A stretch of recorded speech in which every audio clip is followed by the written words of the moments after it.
Halo Bunda Kopi, welcome back to Yuti Oten Vlog Channel. Dan untuk kali ini ada yang spesial. Kali ini aku menyeduh kopi dengan menggunakan es. Apalagi cuaca sekarang tuh udah panas, pastinya kita butuh es mendapatkan kesegaran yang hakiki. Dan pastinya aku menggunakan sesuatu yang unik. Dan pastinya aku bakal menyeduh cold drip. Apakah itu? Alat yang saya pakai adalah pak-pak. Oke.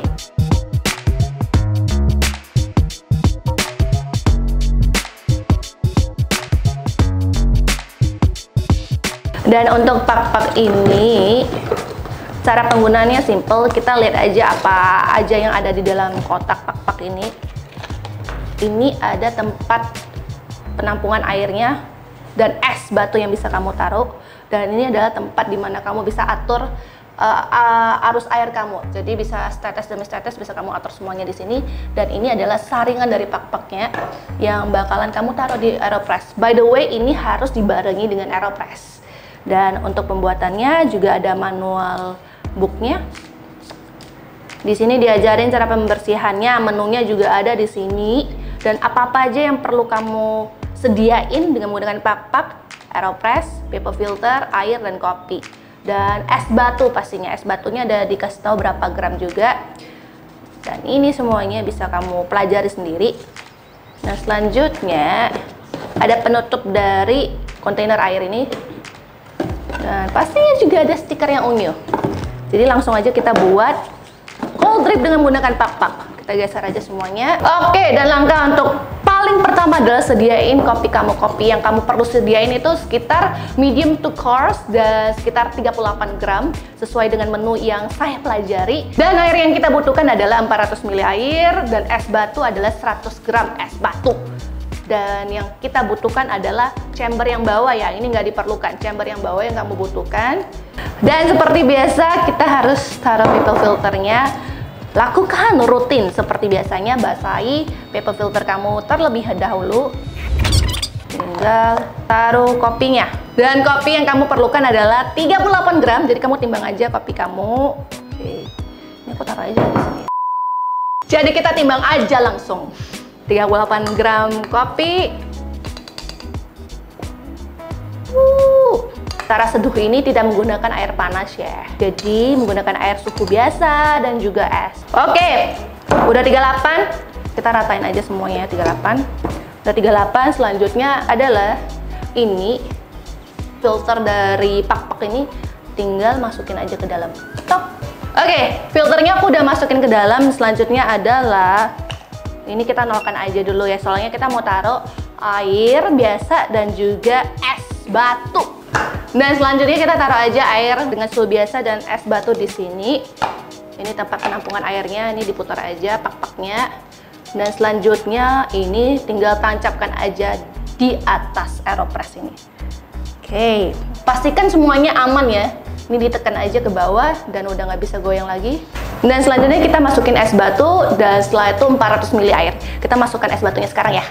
Oke, es batunya ada 100 gram dan selanjutnya adalah dinolkan aja lagi 400 ml air. Tinggal tuangkan aja.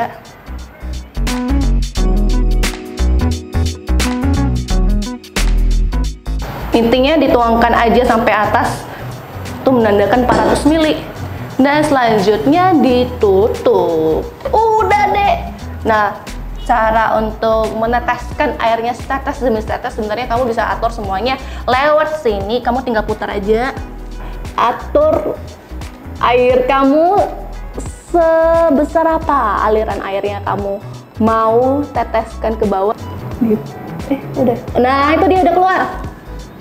Udah keluar. Dan untuk menghasilkan cold drip ini diperlukan sekitar 2,5 jam sampai 3 jam. Dan sebenarnya kamu bisa atur tetesan kamu bisa tahu apakah tetesan air kamu tuh udah bagus atau enggak, udah ideal atau enggak. Kamu aturnya, kamu lihat aja lewat aplikasi. Di pak-pak ini sebenarnya ada aplikasi, kamu bisa download aplikasinya di Google App Store dan di sana dijelaskan semuanya. Kamu download aja pak-pak aplikasinya. Oke, Pak, download. Dan di sini ada brew guide-nya, kamu bisa baca cara penyajiannya itu gimana. Dan yang saya mau kasih kamu tahu adalah drip counter. Nah, drip counter ini kamu bisa lihat apakah tetesan kamu tuh udah ideal atau enggak. Kamu ikutin aja irama dari tetesan ini. Coba kamu lihat nih. Nah, kamu lihat tuh tetesan airnya, kamu sesuai aja irama tetesan airnya dengan ketukan yang ada di sini. Jadi seperti 1, 2, sesuaikan aja. Di sini kamu bisa lihat bulatan kecilnya. Kamu sesuai aja dengan tetesannya yang jatuh detik demi detik, tetes demi tetes ke bawah, dan sesuai aja dengan iramanya. Kalau ada bulatan kecil hijau tuh menandakan kalau hasilnya tuh udah ideal dan udah pas banget. Cold drip ini diperlukan sekitar 2,5 sampai 3 jam. Jadi saya tinggalin aja dulu ya. Pas aku udah balik, cold dripnya udah jadi. Kita bisa nikmati cold dripnya. Oke?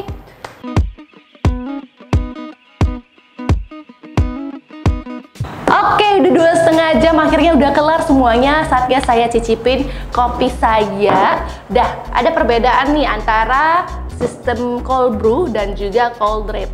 Nah, untuk cold brew ini menggunakan sistem perendaman kopi. Sedangkan cold drip menggunakan sistem tetes demi tetes air yang diteteskan ke kopi. Dan biasanya menghasilkan kopi yang low acidity tapi high in sweetness-nya. Jadi meningkatkan kemanisan dari kopi kamu. Dan biasanya tuh cold drip ada 2 tabung yang berbeda, 1 tabung es dan 1 lagi tabung kopi. Minimalnya 2 dan kadang bisa lebih dari 2. Bayangin kalau misalnya udah lebih dari 2, tetes demi tetes tuh memakan waktu yang lebih lama. Jadi langsung kita cobain cold drip saya. Seger banget, dan juga emang bener acidity-nya tuh bener-bener kurang banget, gak seperti biasanya kamu menggunakan manual brewing. Acidity-nya, tingkat keasamannya terasa, tapi ini lebih ada tingkat kemanisannya, lebih ditonjolkan daripada acidnya. Bisa kamu coba aja. Oke, itu aja penikmat kopi buat kamu yang suka cold drip atau mungkin pernah membuat cold drip. Buat kamu penikmat kopi yang pernah membuat cold drip, aku mau tahu dong rasio kamu untuk membuat cold drip. Kamu bisa bagi resep kamu di kolom komentar di bawah. Dan buat kamu yang belum, seperti biasa, belum subscribe YouTube Oten Vlog Channel, subscribe aja sekarang. Dan follow Instagram Oten Coffee @otencoffee. Share ya, jangan lupa share. Bye-bye, salam kopi.